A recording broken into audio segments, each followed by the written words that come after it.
Hello guys, magandang araw. Ito naman ay sariwa.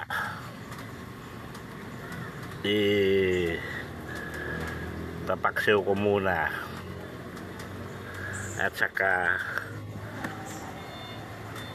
ipiprito. Paksiw na tuyo at saka ipiprito guys.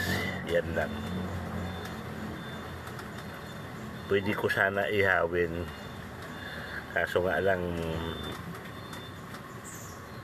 hindi masyado kalakihan para isang luto na lang, paksiw lang po na tuyo.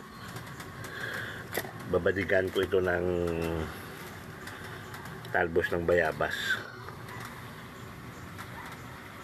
kariwa talbos ng bayabas lang, kamatis, sibuyas, yun tuyo, taga prituhin pagkatapos. Okay din for